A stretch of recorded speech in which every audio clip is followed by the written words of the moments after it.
காத்திருக்கக்கூடிய அந்த தருணம். மைக் ஆஃப் பண்ண போகிறாங்களா? இல்லை ஒன்று நல்ல நல்ல ஜோக்லாம் போடுறீங்க. ஷோ முடியும் போது அதெல்லாம் என்ன பண்ணுறது, அண்ணனை பார்த்தோன்னா ஒரு வைப் ஆயிடுச்சு. ஓகே, ஸோ நம்ம எல்லாருமே வந்து இந்த ஒரு நபருக்காக தான் காத்திருக்கோம். இந்த படத்தினுடைய நாயகன் மட்டும் கிடையாது, இந்த விழாவினுடைய நாயகன். 25 படங்கள் வெற்றி கொண்டாட்டமாக மாறி இருக்கு அப்படின்னா அது இந்த ஒரு நபருக்காக தான். அவ்வளோ அன்பு கூடி இருக்கு அப்படின்னே சொல்லலாம். Ladies and gentlemen, please put your hands together as I welcome the one and only Vijay Antony அவர்கள். சாரி சார், நீங்க பேச ஆரம்பிக்கிறதுக்கு முன்னாடி ஒரு வாட்டி பயமா இருக்கே சார் காஸ்டியூம்லாம்.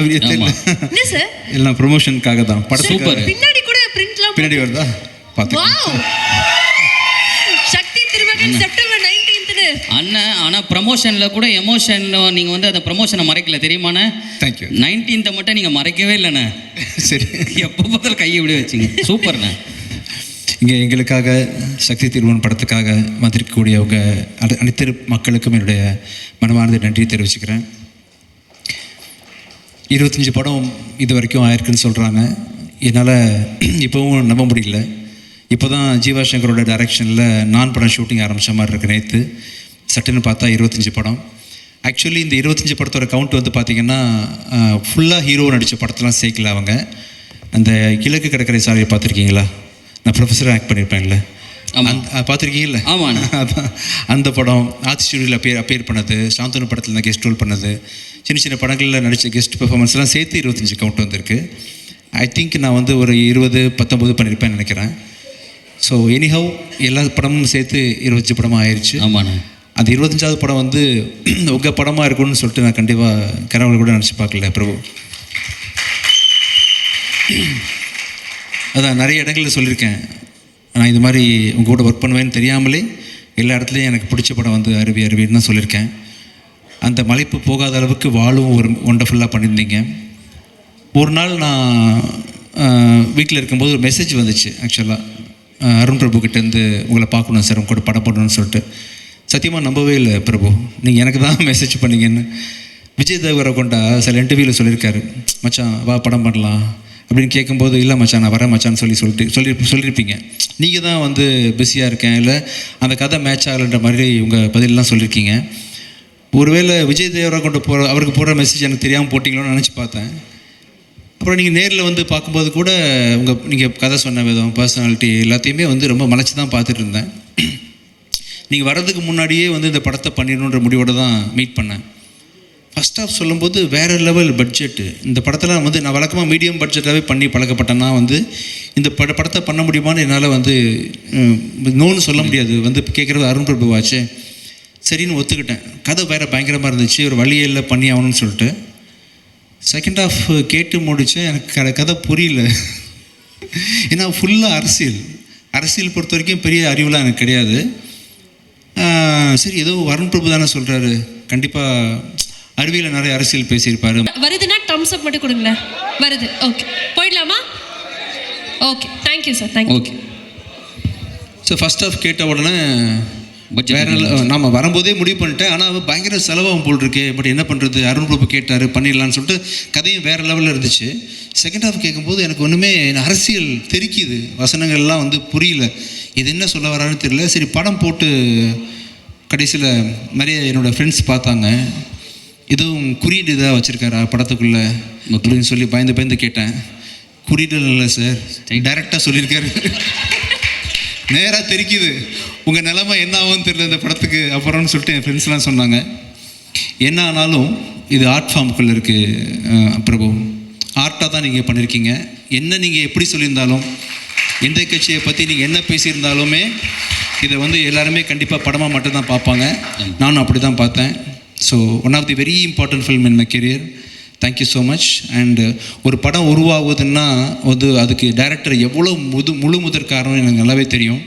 ஒரு கதையை எனக்காக எழுதி சுமந்து ஒரு 5 வருஷம் ப்ராசஸ் பண்ணி வாழ்க்கை அப்புறம் 4th இயரில் இது ஆக்சுவலாக 4-5 வருஷம் எனக்காக அந்த கதையை கொண்டு வந்து என்னை ப்ரெசென்ட் பண்ணதுக்கு ரொம்ப ரொம்ப நன்றி. இப்போ பெருமை மிகு படமாக இந்த படம் வந்து இந்த கம்பெனிக்கு அமைஞ்சிருக்கு. Thank you so much, thank you so much. Super. இந்த படம் வெற்றியை தொடர்ந்து நான் இன்னும் நிறைய பேருக்கு வந்து நிறைய ஆப்பர்ச்சுனிட்டி கொடுக்க முடியும், இந்த வெற்றி எனக்கு கொடுக்க போகிறத நினைக்கும்போது தேங்க்யூ ஸோ மச். அப்புறம் ஒவ்வொரு படமும் உருவாகிறதுக்கு காரணம் வந்து கண்டிப்பாக இப்போ ஒரு கண் நீங்கன்னா இன்னொரு கண் வந்து கேமராமேனோட கண், ஷெல்லியோட உழைப்பு வந்து மிகப்பெரிய உழைப்பு. ஒரு ஹஸ்பண்ட் ஒய்ஃபு கூட இந்த அளவுக்கு காம்பினேஷன் இருக்குமான்னு தெரியல.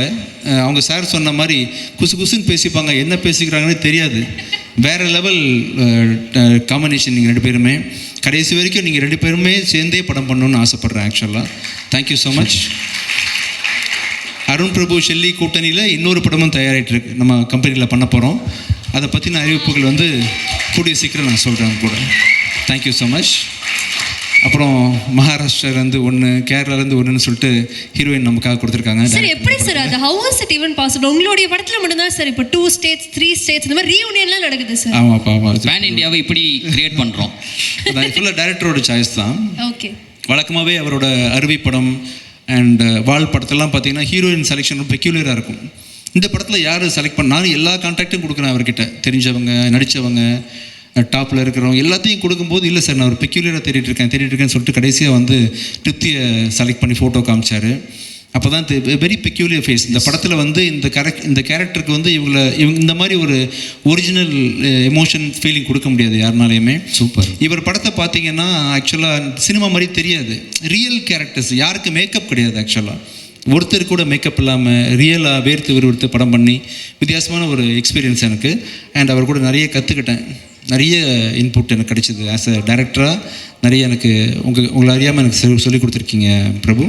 And thank you so much sir, உங்கள் கூட ஒர்க் பண்ணது ரொம்ப சந்தோஷம் எனக்கு. And assistant directors, technical team, இந்த நிகழ்ச்சியை வந்து இவ்வளோ சர்ப்ரைஸ் கொடுத்தவங்க எல்லாருக்கும் என்னோட மனமான நன்றி. And once again Dhananjayan sir, எங்கே இருந்தாலும் உங்களோட விஷயங்ஸ் எனக்கு எப்போவுமே இருக்குது, உங்கள் விஷஸ் இருக்குது. Thank you so much sir. இந்த படத்துக்கு அப்புறமா நம்ம கம்பெனி இன்னொரு ஸ்டாண்டர்டுக்கு போவோம்னு நம்புகிறேன். Thank you so much Prabhu. Thanks again. இங்கே வந்து இந்த விழாவை சிறப்பிச்சு கொடுத்த அத்தனை பேருக்கும் நன்றி. அண்ட் இன்றைக்கி வந்து முக்கியமான நாள் அப்படின்றதுனால 100 சாமி அனௌன்ஸ் பண்ணிடலான்னு சொல்லிட்டு அனௌன்ஸ் பண்ணோம். 100 சாமி வந்து மே மாதம் 1ஆம் தேதி திரைக்கு வரும். சசி சார் சொன்ன மாதிரி அது பிச்சைக்காரனை விட 1 இன்ச்சாவது கண்டிப்பாக மேலே இருக்கும். Thank you so much. Thank you sir. ஆனால் உங்களை அப்படியே விட போகிறது கிடையாது. தனஞ்சயன் சார் பேசும்போது 2026 வந்து வேறு பிளான்ஸ்லாம் இருக்காது சார் வந்து சொல்லுவார் அப்படின்னு ஒரு விஷயம் அப்படி சொல்லிட்டு போயிட்டாரு. ஆனால் அந்த 2026 வேறு பிளான்ஸ் எங்கள் மைண்டில் என்னப்பா அப்படி ஒரு மாதிரி போயிடுச்சு. அது என்னன்னு தெரிஞ்சுக்கணும், மாதிரி க்யூரியஸாக இருக்குது சார். வேற ஆங்கர் வச்சுக்கலாம் தான். இல்லை அந்த மாதிரி அது உங்களுடைய பிளான் எனக்கு தெரியும் கதிர். அது யாரோ சார் ஒரு நிமிஷம் சார், யார் அது விசில் அடிச்சது? உனக்கு பிடிக்காதவங்க தான். அது நியாயமே கிடையாது சார். அது அரசியல் தான் அப்படின்னு நீங்கள் நினச்சிட்டு இருப்பீங்க இல்லையா? அது கிடையாது. அதெல்லாம் இல்லைங்க, எனக்கு அரசியலெல்லாம் இப்போதைக்கு ஆர்வம் இல்லை. அது வேற ஒரு பிளான். இப்போ நிறைய யங்ஸ்டர்ஸ்க்கு வந்து ஆப்பர்ச்சுனிட்டி கொடுக்கறதுக்காக நான் வந்து தேடி இப்போ இன்ஃபேக்ட் நம்ம ரோமியோ டைரக்டர் விநாயக்கெல்லாம் நான் தான் கால் பண்ணி கூப்பிட்டேன், ஜோஷோவை கால் பண்ணி கூப்பிட்டேன். விஜய் ஆண்டனியோட தனிப்பட்ட பலத்தினால வந்து எனக்கு வந்து வருஷத்துக்கு ஒரு 4 படம் தான் ப்ரொடியூஸ் பண்ண முடியும், இல்லை அதிகபட்சம் 5 ப்ரொடியூஸ் பண்ண முடியும். பட் இன்னும் நிறைய பேருக்கு உதவி பண்ணணும், நிறைய புது இயக்குநர்களை ஊக்குவிக்கணும், நல்ல கண்டென்ட்டை நிறைய லாங்குவேஜஸில் கூட ப்ரொடியூஸ் பண்ணணும்னு ஆசை இருக்குது. அது தனியாக என்னால் பண்ண முடியாது. அதுக்கு வந்து பெரிய பலம் வேணும். அந்த பலம் வந்து தனியாக எனக்கு கிடைக்காது. அது விஜய் ஆண்டனி ஃபிலிம் கார்பரேஷன் வந்து பப்ளிக் லிமிட்டடாக மாறினா தான் கிடைக்கும். அப்படின்றதுனால 2027 வந்து விஜய் ஆண்டனி ஃபிலிம் கார்பரேஷன் வந்து பப்ளிக் லிமிட்டடாக மாறப்போகுது. தேங்க்யூ. அதான் super. Thank you. Sir, I think this is why we celebrate யூன்னு நினைக்கிறேன். Thank you sir. இந்த படத்தினுடைய ட்ரெய்லர் பார்க்கும்போது 3 வார்த்தைகள் மட்டும் வந்தது, கேங்ஸ்டர், ஹஸ்லர் அண்ட் ட்ரிக்ஸ்டர் அப்படின்னு. இப்போ இந்த காஸ்ட் அண்ட் க்ரூவில் யார் கேங்ஸ்டர், யார் ஹஸ்லர், யார் ட்ரிக்ஸ்டர்? நான் தான் சார். உங்களை தவிர சார், அது சொல்ல விட்டுட்டேன். இங்கேயா? இங்கே உங்களை தவிர நம்மளுடைய காஸ்ட் அண்ட் க்ரூவில் வந்து எல்லாருமே அவரும் தான் சார். கேங்ஸ்டர் ஒருத்தங்க, ட்ரிக்ஸ்டர் ஒருத்தங்க, ஹஸ்லர் ஒருத்தங்க கொடுக்கணும்னா என்ன சேர்க்கக்கூடாதா? உங்களை சேர்க்கக்கூடாது சார். நீங்கள் கேம்லேயே இல்லை, ஆட்ட யாரெல்லாம் வச்சுக்கலாம் சொல்லுங்க நீங்கள். ஆமாம், யார் வேணா படத்தில் எல்லாம் 2 அழகான பொண்ணுங்க இருக்காங்க, அவங்களையும் சேர்த்துக்கணுமா அதில்? சேர்த்துக்கலாம் சார். என்ன பிரபு என்ன சொல்கிறாங்க? அவங்கள பார்த்து எப்படி சொல்கிறது இந்த மாதிரி? என்ன பார்த்தே சொல்லுங்க. வாய்சன், தேங்க்யூ ஸோ மச் வாய்சன், நல்லா பாடினீங்கப்பா. தேங்க்யூ. ட்ரிக்ஸ்டர் கேங்ஸ்டர்லாம் நான் தான் ஆக்சுவலி திருடன் இருக்கிறதுலையே. நீ அங்கேருந்து செலக்ட் பண்ண சொல்கிறீங்களே எப்படி? அவங்களாம் பாவம்ப்பா கம்பேரிட்டிவ்லி. Okay sir. இப்போ வந்து நாங்கள் வந்து சார்ட்டே கேட்டிருந்தோம், இந்த நியோ பொலிட்டிக்கல் ஃபிலிம் அப்படின்னா என்னென்னு உங்களுடைய பார்வையில் சொல்லுங்க. நீங்கள் சொல்லணும்னு ஆசைப்படுறோம். நியோ பொலிட்டிக்கல் ஃபிலிம்னா வாட் இஸ் தட்? இது வரைக்கும் நீங்கள் பார்த்த அரசியல் படங்கள் எல்லாமே ரொம்ப புனையப்பட்டு ரொம்ப செயற்கையாக இருக்கும், ரொம்ப ப்ராக்டிக்கலாக இருக்கும். இப்போ நீங்கள் பார்க்கும்போது சினிமா பார்க்குற மாதிரி உங்களுக்கு தோணாது. ரொம்ப லைவாக இருக்கும், ஸோ மக்களோட வாழ்வியலை பேசுது. எனக்கு தெரிஞ்ச அரசியல் வந்து பார்த்திங்கன்னா ஏழை பணக்காரன் அவங்களுக்கு பெரிய வேறுபாடு இருக்குது. ஜாதி அரசியல் எனக்கு தெரியாது, மத அரசியல் எனக்கு தெரியாது. எனக்கு தெரிஞ்ச அரசியல் என்னோடய படங்கள்லாம் தொடர்ந்து அது இருக்கும், ஏழைங்களோட பிரச்சனை இருந்துகிட்டே இருக்கும். இவரோட அரசியலும் மறைமுகமாக அதை தான் சொல்ல வருது. இன்னும் மக்கள் சார்ந்த நிறைய பிரச்சனைகளை வந்து ஃப்ரண்ட்டில் வச்சு தைரியமாக பேசுனதுனால, அது இன்னும் யதார்த்தமான விதத்தில் பேசுனதுனால வந்து அது நியோ பொலிட்டிக்கல்னு அவர் கூப்பிட்றாரு. அதான் ரீசன். சார், இந்த படம் வந்து நிறையா பாலிடிக்ஸ் சார்ந்து இருக்கு. நீங்களுமே பேசும்போது ப்ராக்டிக்கல் பாலிடிக்ஸ் இதெல்லாம் சொன்னீங்க. 2026 பாலிடிக்ஸ் எப்படி இருக்கும் நீங்கள் நினைக்கிறீங்க? மக்கள் எதை விரும்புகிறாங்களோ அது மாதிரி இருக்கும்னு நினைக்கிறேன். தெரியல, எனக்கு இது மக்களோட சாய்ஸ் தான். நீங்களுமே ஃபிங்கர்ஸ் கிராஸ்டாக வச்சுருக்கீங்கன்னு எடுத்துக்கலாமா? Super sir. நீங்கள் பேசும்போதே வந்து உங்களுடைய முதல் படம் நான் பற்றி சொன்னீங்க. எனக்கு அது பேசும்போது நிச்சயமாக இந்த கேள்வி கேட்கணும்னு ஆசையாக இருந்தது. உங்களுடைய நடிகராக முதல் படம் அப்படின்னா நான், அது வந்து மியூசிக் டைரக்டராக 25th ஃபிலிம். இப்போ இது நடிகராக 25th ஃபிலிம், இதில் நீங்கள் இசை அமைச்சிருக்கீங்க. இது எப்படி இருக்கு? ரொம்ப எனக்கே நம்ப முடியலங்க. ஆக்சுவலாக எனக்கு உண்மையிலே மியூசிக் கூட தெரியாதுங்க. ஒரு நம்பிக்கையோடு வந்துட்டேன் சென்னைக்கு. இந்த எறும்பு ஊற கழுத்தையும்ன்ற பழமொழி கேள்விப்பட்டிருக்கீங்களா? எனக்கு ஒன்றுமே தெரியாது. ஒரு சின்ன துளி வந்து ஒரு பெரிய பாறாங்கல்லில் சொட்டு சொட்டா வருஷக்கணக்காக விழுந்தா இந்த பாறாங்கல்லில் பெரிய ஓட்டை விழும் இல்லையா?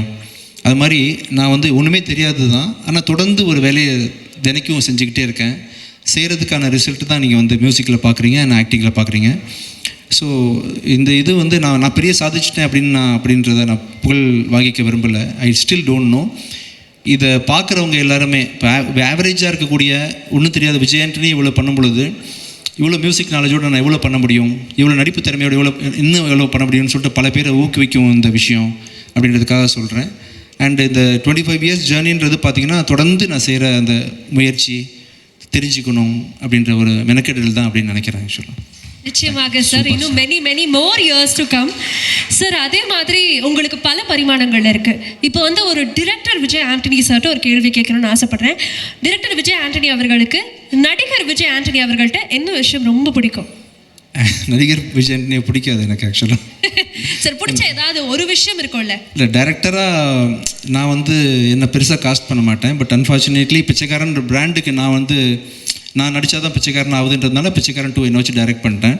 பிச்சைக்காரன் இல்லாமல் இன்னொரு கதை பண்ணுறதா இருந்தால் I will be definitely choosing somebody else. அதான் டைரக்டர் விஜய் ஆண்டனிக்கு வந்து விஜய் ஆண்டனி பற்றி என்ன ஒப்பீனியன். சரி அப்போ ஹீரோ விஜய் ஆண்டனி அவர்களுக்கு டைரக்டர் விஜய் ஆண்டனி அவர்கள்ட்ட பிடிச்ச ஒரு விஷயம் இப்படி கேட்கலாமா? Outstanding director. தேங்க்யூ. சரி சார், அப்போ நான் இப்படி கேட்குறேன் சார்.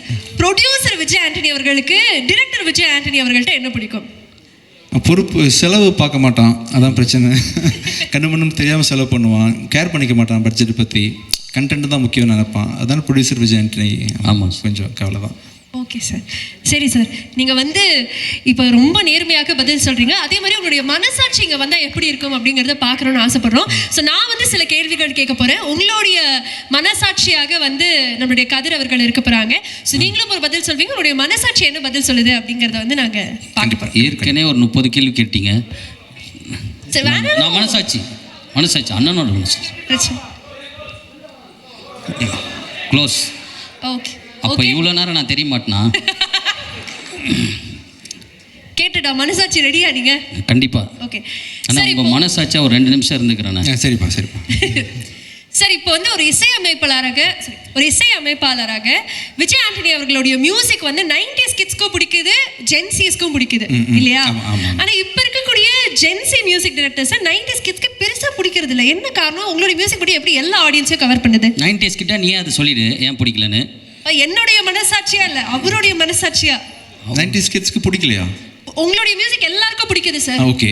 ஆனா 90s கிட்ஸ் அட்ராக்ட் பண்ற மாதிரி இப்போ இருக்கக்கூடிய மியூசிக் பெருசா இல்ல அப்படின்னு சொல்லி சொல்றாங்க. இல்லை, பிடிக்க தான் செய்யுது. நிறைய பேர் என்கரேஜ் பண்ணி கேட்குறோம். நம்ம அனிருத் மியூசிக் கேட்குறோம், இமான் மியூசிக் கேட்குறோம், சாயிப் கேட்குறோம். நல்லா தானே இருக்குது, எல்லாமே நல்லா இருக்கு. ஓகே. மனசாட்சி நீங்க அதான் நல்லா இருக்கு. அவரே சொல்லிட்டு அப்புறம் மனசாட்சி மட்டும் வேறையா சொல்ல போகுது. நல்லா இருக்கு. என்ன கோத்து விடலான்னு பார்க்குறியா?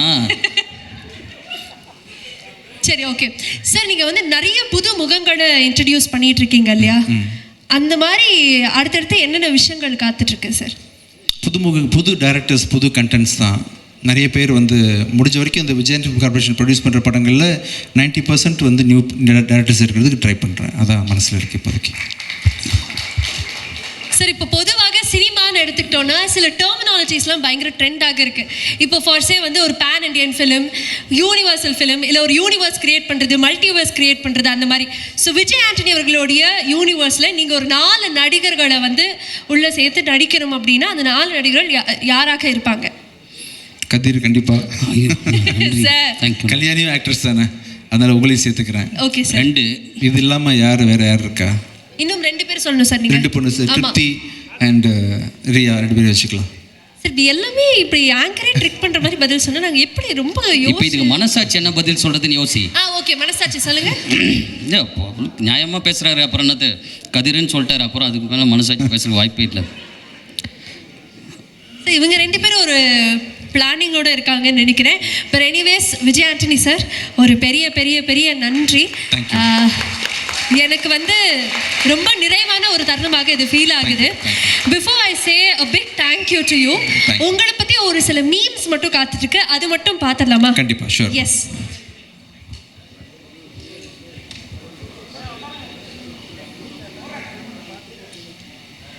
நன்றி விஜய் ஆண்டனி அவர்களே. சின்ன கலைவாணர் விவேக் ஐயா இறந்த பிறகு செல்முருகன் அவர்களுக்கு வாய்ப்பு கொடுத்தமைக்காக நன்றி. My pleasure. அவர் ஸ்டாண்டிங் ஆர்டிஸ்ட், 2வது லாயர் படத்துலையும் ஒர்க் பண்ணியிருக்காங்க. சந்தோஷம் எனக்கு ரொம்ப நாள் கழிச்சு அவரை பார்க்குறோம் சார். நான் அதான் அவர்கிட்டயே சொன்னேன், எப்படி இந்த ஐடியா வந்தது உங்களுக்கு அவரை வந்து இந்த படத்தில் காஸ்ட் பண்ணுங்க? முழுக்க முழுக்க அருண் பிரபுவோட பிளான் தான் எல்லாமே. அவருக்கு தான் அதை தேங்க்ஸ்லாம். Thank you. Very happy to see you again sir. Yes, அடுத்த இமேஜ் பார்த்தலாம். ஸோ இது உங்களுடைய முதல் படம் நடிக்கிற ஒரு நடிகராக, how it started and how it's going? Okay, என்னோட முதல் ஃபர்ஸ்ட் ஸ்க்ரீன் அப்பியரன்ஸாக தான். மைண்டு மாறும்போது முகம் மாறும் அப்படின்றது வந்து உண்மையில் நான் பெரிய பிளாஸ்டிக் சர்ஜரிலாம் பெருசு பண்ணி ஒன்றும் நடக்கலை. மைண்டு மாற உள்ள எண்ணங்கள் மாற ஆட்டோமேட்டிக்காக ஃபேஸ் மாறுது. சூப்பர். அப்போ ரொம்ப இன்னசென்ட்டாக இருந்திருக்கிறேன். உள்ள மாற்றங்கள் வந்து இப்படி ஒரு மனுஷனை உருவாக்கியிருக்கேன். சார் இதை பார்க்கும்போது மேலே ஒரு சாக்லேட் பாய், கீழே ஒரு ரக்கட் பாய் இருக்கிற மாதிரி. அது சாக்லேட் பாய் மாதிரியே தெரியுது. என் சித்தப்பா மாதிரி இல்லை சார். என்ன கல்யாணி ஜென்சி கிட்ஸ்லாம் எப்படி இருக்கீங்க? ஆக்சுவலாக சார் இல்லை சார், இந்த மாதிரி சாக்லேட் பாய் தான் உங்களுக்கு வேணுமா? 100 பேர் இருக்காங்க. இல்ல, பட் ஆனா எனக்கு சாக்லேட் பாய் அப்படிலாம் இல்ல, ஃபகத் ஃபாசில் சார் பார்த்த மாதிரி இருக்கு சார். ஓகே சார், ஓகே, ஒன்றும் பிரச்சனை இல்லை. அடுத்த ஒரு இமேஜ் காத்துட்டு இருக்கு. விஜய் ஆண்டனி பி லைக் டிரெக்டரும் நானே, ப்ரொடியூசரும் நானே, மியூசிக் டிரெக்டரும் நானே, ஆக்டரும் நானே, அது நானே, அந்த மாதிரி. இந்த மீமை பண்ணது யாரு? ஏதோ சதி பண்ண மாதிரி தெரியுது சார். இல்லை சார், இவ்வளோ பரிமாணங்கள் உங்களுக்கு இருக்கு, எப்படி உங்களுக்கு டைம் இருக்கு, எப்படி பேலன்ஸ் பண்றீங்க sir? How is it possible? Time இருக்கு, பார்ட் டைம் ஒன்று பண்றேன். அருண் பிரபு பார்த்தீங்கன்னா ரைட்டர், ஆக்டர். அருண் பிரபு பற்றி தெரியுமா உங்களுக்கு? Is actor basically. அது ஸ்டேஜ் ஏறும்போது தெரிஞ்சு சார். அவர் நிறைய டிவி சீரியல்லாம் பண்ணியிருக்கிறாரு. Actor come writer cum director. இது என்னென்ன இருக்குன்னு தெரியல உள்ள. Actually lyric writer. எப்படி சார் இப்படி அமைதியாக? டீமே வந்து ஒரு மல்டி டாஸ்கிங் டீம்னு நினைக்கிறேன். இந்த மீமுக்கு வந்து ஆன்சர் வந்து அங்கே பக்கத்தில் இருக்க ஃபோட்டோலே இருக்கு சார். எல்லாமே கலெக்ஷன் சார். ஓகே, அப்படியே இறுதியாக ஒரு ஃபைனல் மீம் நமக்காக. இந்த படத்துல அரசியல் பேச ஆரம்பிச்சிட்டாரு விஜய் ஆண்டனி அவர்கள். அரசியல் பயணத்திற்கு வாழ்த்துக்கள் சார் அப்படின்னு சொன்னோடனே விஜய் ஆண்டனி சாரோட ரியாக்ஷன் அதேதான். தேங்க்யூ. ஓகே சார், நன்றி. Thank you so much. வந்த அனைவருக்கும் மிக்க நன்றி. Thank you so much. Thank you Prabhu. Thank you sir. Thank you sir. Thank you Rekha. Director team எல்லாருமே வந்து